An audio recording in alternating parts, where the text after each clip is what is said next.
여러분, 난독증에 대해서 들어보셨나요? 공부하는 시간이 많은데도 성적이 제대로 나오지 않는 학생들은 난독증을 의심해 볼 필요가 있습니다. 난독증이 있는 학생의 경우 단어를 마구 건너뛰는 것은 물론 줄 순서도 뒤죽박죽이고 다른 사람의 말을 제대로 못 알아듣거나 단추를 잠그지 못하는 등 행동의 어눌함까지 포함합니다. 조사 대상의 10%가 난독증을 갖고 있지만 학교나 학부모는 전혀 모르고 있었던 것으로 나타났으며 학습 부진의 80%가 읽기 문제를 가지고 있는 것으로 알려져 있습니다. 우리나라 초등생의 5에서 20%는 난독증으로 한 반에 2명에서 6명까지 난독증 고위험군입니다. 대부분의 사람들이 난독증은 글을 제대로 읽지 못하는 증상이라고 생각합니다. 글을 배우는 과정에서부터 문제가 있는 경우를 의문성 난독증이라고 합니다만 우리가 잘 모르는 난독증이 또 있습니다. 그것은 또래 수준만큼 유창하게 읽지 못하거나 읽고도 이해를 못하는 유창성 난독증입니다.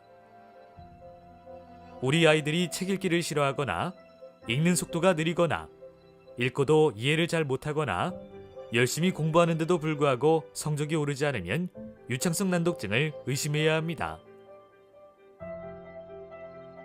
이것은 현재 우리 아이들이 수능에서 접하게 될 장장 16페이지 3만 자가 넘는 국어 시험지입니다.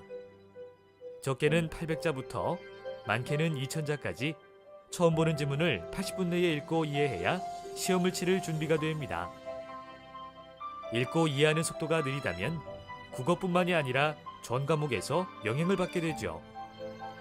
난독증은 일반적인 문해 교육으로는 개선이 쉽지 않습니다. 난독증의 원인은 학습 환경이 좋지 않아서가 아니라 언어를 담당하는 두뇌의 회로가 약해서 나타나는 신경학적 문제이기 때문입니다.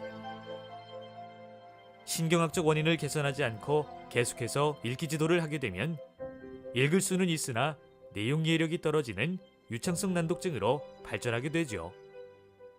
초등 시절에는 글을 배우기 어려운 의문성 난독증 아동들만 관심의 대상이 됩니다. 놓치지 말아야 할 것은 글을 읽을 줄 알기 때문에 드러나지 않는 유창성 난독증입니다. 이들은 결국 학습량과 난이도가 급격하게 올라가는 초등 고학년과 중학교에서 갑작스럽게 학습에서 어려움을 경험하게 됩니다. 결국 학습 부진으로 게으르거나 공부를 싫어하는 학생으로 낙인이 찍히게 되고 자존감에 손상을 입게 됩니다. 힘이 있는 학생은 학교 폭력의 가해자가 되기도 하고 힘이 없는 학생은 왕따가 되기도 하며 일부는 우울증과 게임 중독이 되기도 하죠.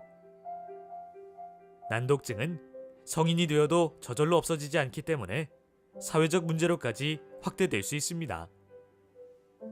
난독증으로 인해 읽기 유창성이 부족한 경우 또래보다 훨씬 많은 시간을 투자해야 하므로 시간이 지날수록 그 격차는 벌어질 수밖에 없습니다.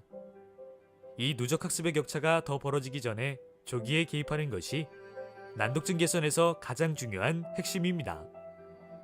따라서 읽는 속도가 또래보다 느리거나 책 읽기를 회피하거나 읽고도 이해력이 떨어지거나 철자법에 오류가 많거나 노력한 만큼 성적이 나오지 않거나 학습 활동에 참여하지 않거나 수업 중 무기력하거나 배우려는 의지가 보이지 않는 경우 등 조금이라도 난독증이 의심이 되는 증상이 있으면 망설이지 말고 난독증 전문가에게 심층 진단을 받아보아야 합니다.